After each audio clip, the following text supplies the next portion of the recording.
भाजपा के राष्ट्रीय अध्यक्ष जेपी नड्डा 4 दिसंबर से 7 दिसंबर तक उत्तराखंड दौरे पर आएंगे, जहां उनके द्वारा प्रदेश पदाधिकारियों और कार्यकर्ताओं के साथ एक बैठक की जाएगी। वहीं बीजेपी के प्रदेश प्रभारी दुष्यंत कुमार गौतम ने कहा कि आगामी 2022 के विधानसभा चुनाव में भाजपा 60 से 62 सीटें जीतकर फिर से सरकार बनाएगी। हमने शुरुआत की है। राष्ट्रीय अध्यक्ष भी अपना प्रवास पहले उन्होंने नागालैंड का भी बनाया था, लेकिन उन्होंने भी कहा नहीं, मैं भी देवभूमि से करूंगा। 5, 6, 7 को आपके मध्य में आने वाले हैं। कल से मैं यहाँ पर हूँ। जिस प्रकार से एयरपोर्ट से आने के बाद मेरा भव्य स्वागत किया गया, राजनीतिक क्षेत्र में होने के नाते अनेकों शंका का समाधान पब्लिक को देखकर, नब्ज देखकर मालूम पड़ जाता है। जिस समय मैं आ रहा था, कार्यकर्ता तो स्वाभाविक होता है, स्वागत करेंगे, लेकिन आम जनता जिस प्रकार से हाथ जोड़कर नमस्कार कर रही थी, स्वागत कर रही थी, उनके चेहरे पे चमक था। मैं पक्का दावे से कह सकता हूं कि उत्तराखंड की जनता ने मन बना रखा है कि पुनः भारतीय जनता पार्टी की पूर्ण बहुमत की नहीं, पिछला रिकॉर्ड तोड़ते हुए 60-65 सीट जीतकर हम आएंगे। ये कल तक का माहौल था। मैं अनेकों ने एक सकारात्मक भी बैठक की है मैंने, किस प्रकार से हमारा संगठन मजबूत हो, हर मोर्चा मजबूत हो,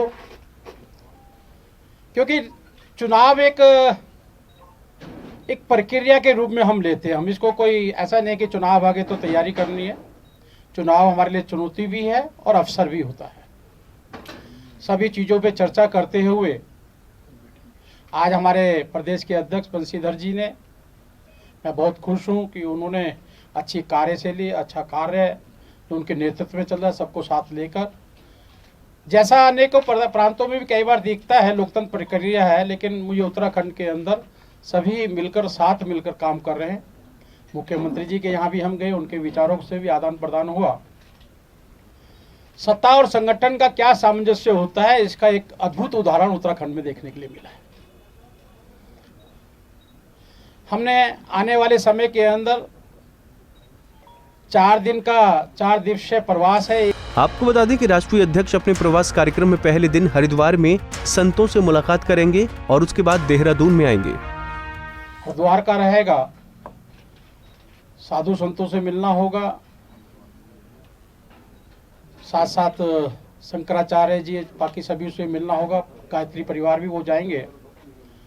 और उसके बाद 5 तारीख को जो संगठनात्मक प्रवास है वो चालू होगा, जिसके अंदर उनके करीब डेली 4-5 बैठकें रहेंगी।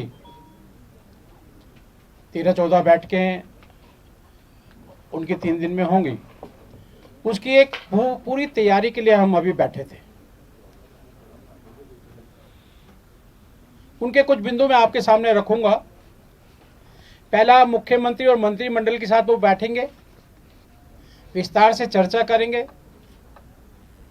जनता की क्या अपेक्षा है, उनको पूरा करने के लिए और कितनी ऊर्जा, एनर्जी लगाई जा सकती है।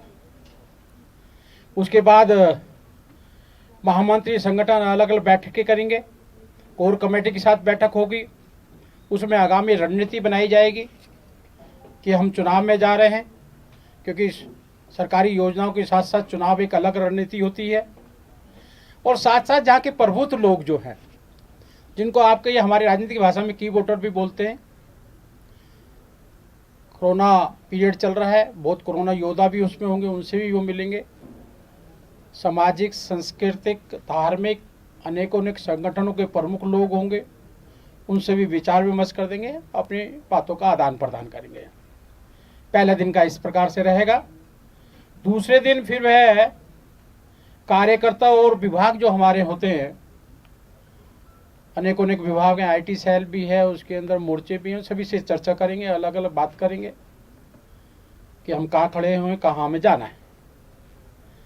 फिर प्रदेश के पदाधिकारी, संगठन मंत्री, सांसद, विधायक, प्रदेश मोर्चा अध्यक्ष, महामंत्री और जिला अध्यक्षों के साथ में 2 घंटे।